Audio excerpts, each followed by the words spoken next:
Hello friends, good morning. Welcome back to my channel Shovanish world.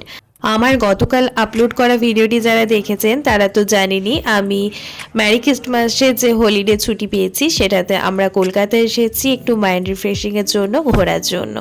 তো সেটারই second part আজ আমি আপলোড করছি, তো আপনারা ভিডিওটি প্লিজ কন্টিনিউ করতে থাকুন। আমরা এখন বেরিয়ে পড়েছি, এখন বাজে 4:10 মতো। তো রেডি হয়ে বেরিয়ে পড়েছি। এখন আমরা ইন্ডিয়ান মিউজিয়াম যাওয়ার উদ্দেশ্যে বেরিয়ে পড়েছি। তো আমরা এখন ইন্ডিয়ান মিউজিয়াম যাব। তো আমরা ধর্মতলার কাছে একটা হোটেলে রয়েছি। তো আমরা এখন ইন্ডিয়ান মিউজিয়াম যাব। আচ্ছা, তো কলকাতা শহর তো আর একটু নয়, বেশ বড় শহর। আর এই শহরে হাঁটা চলা কিন্তু খুব সাবধানে করতে হবে, মানে সবসময় তো গাড়ি চলছে তো চলছেই, খুবই ব্যস্ত এই শহরটি। তো যাই হোক, আমরা এখন হাঁটতে হাঁটতে যাব। তো হাঁটার পথে একটা সুন্দর দৃশ্য লক্ষ্য করলাম। দেখুন, এই ভদ্রলোকটি কি সুন্দর তার প্রতিভা প্রকাশ করছে রাস্তার মাঝেই, কিন্তু ফুটপাতেই রয়েছেন এনি। আর এত সুন্দরভাবে যীশুখ্রিস্টের ছবিটা নিজের হাতে করে এঁকেছিলেন যে দেখেই একটু না দাঁড়িয়ে আর পারলাম না। এত ভালো লাগছিল, মানে কি বলবো, যেমন তেমন আর্টিস্টকে কিন্তু হার মানায়, অসম্ভব প্রতিভা কিন্তু। যাই হোক, ওখানে দাঁড়িয়েছিলাম কিছুক্ষণ, তারপর আবারও হাঁটতে শুরু করেছি। আমরা যে জায়গাটায় রয়েছি, মানে যে হোটেলের মধ্যে রয়েছি, তো সেই হোটেলটি থেকে এই ইন্ডিয়ার যে মিউজিয়ামটি রয়েছে কলকাতায়, সেটা দূরত্ব কিন্তু বেশ ভালোই। মোটামুটি আমাদের হেঁটে সময় লেগেছিল প্রায় 20 মিনিট মতো। যাই হোক, হাঁটতে হাঁটতে পৌঁছে গেছি। এখন চলে এসেছি টিকিট কাউন্টারে। এটা হচ্ছে টিকিট কাউন্টার। তো এখানে মিস্টার ঘোষ টিকিট কাটার জন্য যাচ্ছে টিকিট কাউন্টারে। তো এখানে আমি চার্ট লিস্টটা ভিডিও করলাম, আপনারা চাইলে পজ করে দেখে নিতে পারেন। তো এখানে আমরা টিকিট কাটার পর চলে গিয়েছিলাম ভেতরে। আর ভেতরে ভিডিওগ্রাফি অ্যালাউড নয়, তবে স্ট্রিক্টলিভাবে নয় কিন্তু, মানে একটু আলগাভাবেই বারণ করছে, তাই কেউ কেউ শুনছে কেউ কেউ শুনছে না। তো আমি যেহেতু ভ্লগ বানাই আর আমার সমস্ত মোমেন্টই আমি শেয়ার করার চেষ্টা করি, তো সেজন্য আমি কিন্তু ভিডিও বানিয়েছিলাম কিছুটা, যতটা আর কি সম্ভব হয়েছে। যাই হোক, ভেতরে প্রবেশ করেছি। মিউজিয়াম মানে তো আমরা কম বেশি সবাই জানি যে পুরনো দিনের জিনিসপত্র এখানে সংরক্ষণ করে রাখা হয়।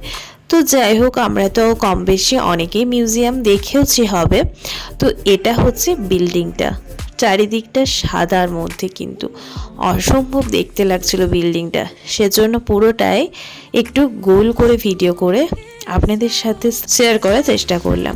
দেখুন কি সুন্দর বিল্ডিংটা, না পুরো রাজবাড়ির মতো লাগছে, অসম্ভব ভালো লাগছিল। এরপর চলে গিয়েছিলাম আমরা বিভিন্ন কক্ষে, মানে যে কক্ষগুলিতে আর কি মিউজিয়ামের রাখা জিনিসপত্রগুলি রয়েছে। প্রথমেই একটা বিশাল বড় ব্যাসাল্ট পাথর দেখতে পেলাম। তারপর চলে গিয়েছিলাম পোড়ামাটির জিনিসের দিকে, মানে পোড়ামাটির তৈরি জিনিসপত্র যেখানে রয়েছে সংরক্ষণ করা, মানে পুরনো দিনে মানুষেরা যে জিনিসপত্রগুলি ব্যবহার করেছে, তো সেই জিনিসপত্রগুলি রয়েছে সংরক্ষণ করা। তো সেগুলি ঘুরে ঘুরে দেখছিলাম, তবে পুরো ভিডিও করে শেয়ার করা তো সম্ভব নয়, তাই ওই আর কি একটু একটু করে ভিডিও করে শেয়ার করতে থাকছিলাম। আর এখানে রয়েছে বিভিন্ন ধরনের বিভিন্ন আকারের পাথর। আর এরপর চলে গিয়েছিলাম বোটানিক্যাল ভাগটাতে, মানে বোটানির যে ভাগটা রয়েছে সেখানে, মানে এখানে রয়েছে উদ্ভিদের বিভিন্ন ধরনের বীজ, সেসবই রয়েছে, আর চিহ্নিতকরণ আর কি কোনটা কি উদ্ভিদ এইসবই। তো ওপর থেকে ভিউটা দারুণই লাগছিল বিল্ডিংটা, তো সেটাও একটু শেয়ার করার চেষ্টা করলাম। যাই হোক, এরপর চলে এসেছিলাম জুলজিক্যাল ভাগটায়। তো এখানে রয়েছে ডিএনএ, তার সাথে রয়েছে বিভিন্ন চার্টলিস্ট, বিভিন্ন প্রাণীর কঙ্কাল, তারপর ব্যবহৃত বিভিন্ন ধরনের তুলি এইসব রয়েছে। তার সাথে রয়েছে পোড়ামাটির তৈরি বিভিন্ন জিনিসপত্রের সাথে সাথে রয়েছে জুটের তৈরি বিভিন্ন জিনিসপত্র, পাটের তৈরি বিভিন্ন জিনিসপত্র। দুর্গা মা তৈরি হয়েছে ওই পাটের জিনিস দিয়ে। তো সেটাও বেশ ভালো লাগলো। আর এখানে রয়েছে কয়েকটা অরিজিনাল ফিশ সংরক্ষণ করা, যে মাছগুলি আর কি সমুদ্রতে দেখতে পাওয়া যায়, সচরাচর দেখতে পাওয়া যায় না, তো সেগুলো সংরক্ষণ করে রাখা রয়েছে। আর এখানে রয়েছে বিভিন্ন ধরনের কাঠের তৈরি জিনিসপত্র। যাই হোক, আমাদের পুরো মিউজিয়ামটা ঘুরতে ঘুরতে সন্ধে হয়ে গেছিলো। তো সন্ধ্যের ভিউটা কিন্তু জাস্ট অসাধারণ ছিল। আমরা কিছুক্ষণ মাঠের মধ্যে বসেছিলাম, খোলা মাঠ, বেশ সুন্দর নিচেরটা। তো সেখানে বসে পুরোটাই আবার ভিডিওগ্রাফি করলাম।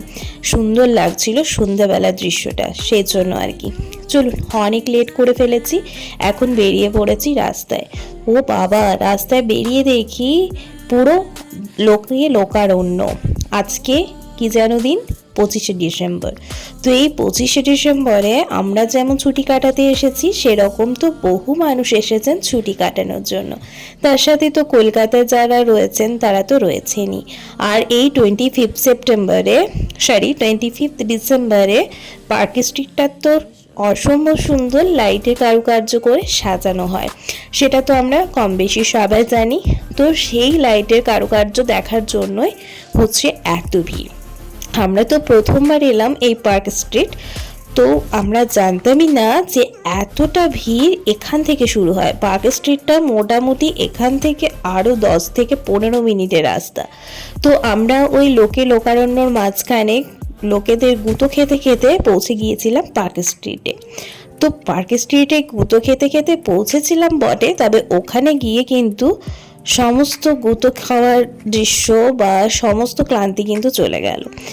এতটা সুন্দরভাবে সাজিয়েছিল, মানে জানি না ফোনে কতটা সুন্দর লাগছে, মানে চোখে দেখে এতটা সুন্দর লাগছিল যেন মনে হচ্ছিল এই আলোর দেশেই আজ থেকে যায়। যাই হোক, চারিদিকটা আলোই আলোকসজ্জা, অসম্ভব সুন্দর লাগছিল। এজন্যই বোধহয় এত মানুষেরা ভিড় করেন।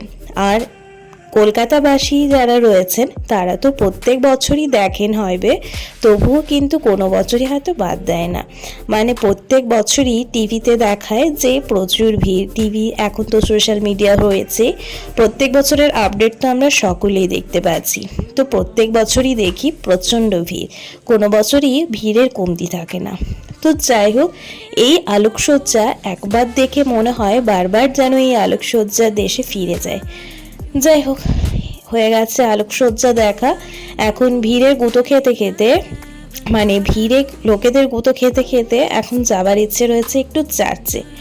তো আমাদের যে চার্চে যাওয়ার প্ল্যান ছিল, এখানে সব থেকে বড় চার্চ যেটি রয়েছে, তো সেই চার্চটি ছিল বন্ধ। তো সেজন্য আরও একটা চার্চ যে রয়েছে সেখানে যাব ভেবেছিলাম, বাট সেখানে গিয়েও ছিলাম, কপালবশত দেখি সেই চার্চটাও বন্ধ। শুধুমাত্র আলোই আলোকসজ্জা, এটাই হচ্ছে কিন্তু এখানে মেইনলি দেখার। আর কিন্তু দেখার মতো কিছুই নেই, জাস্ট এটা দেখার জন্যই মানুষের ভিড়। তবে হ্যাঁ, এটা দেখার জন্য মানুষের ভিড় কিন্তু এমনি এমনি নয়, এটার দৃশ্য কিন্তু মানে অসম্ভব সুন্দর। যাই হোক, নিজের চোখে না দেখলে হয়তো বোঝাই যায় না। আমি হয়তো ভাবতাম বাড়িতে বসে, অন্যান্য বছরও ভাবতাম, আর এবছরও যদি আসতাম হয়তো ভাবতাম যে এত মানুষের ভিড় কিসের জন্য। এই লাইট তো আমরা পুজোর সময় যে কোনো প্যান্ডেলে দেখতে পাই, এই লাইট সজ্জা দেখার জন্য কলকাতা যাওয়ার কি আছে। যাই হোক, ভেবেছিলাম কোনো বছর, তবে এই বছর নিজের চোখে দেখে বুঝতে পারলাম যে না, সত্যি দেখার রয়েছে। পার্ক স্ট্রিটে 25শে ডিসেম্বরের আলোকসজ্জা দেখার জন্য সত্যি আসাটা খুব দরকার, না হলে কিন্তু এই আলোকসজ্জার যে দৃশ্য সেটা হয়তো উপভোগ করতে পারতাম না। যাই হোক, সুন্দরভাবে আলো চাল দিয়ে সাজানো পুরো রাস্তাটা ঘিরে, তার সাথে পেরোচ্ছে গাড়ি, মানুষ, অসম্ভব ভালো লাগছে দেখতে। যাই হোক, এখানে তো পর্ব এখানেই মিটলো। এবার তো খিদে পেয়েছে, কিছু তো খেতে হবে, তবে যা ভিড়ে ঠেলে ঠেলে যাওয়াটাই হচ্ছে মুশকিল। তো এটা হচ্ছে সেন্ট থমাস চার্চ, তো এটা বন্ধ ছিল প্রথমেই বললাম।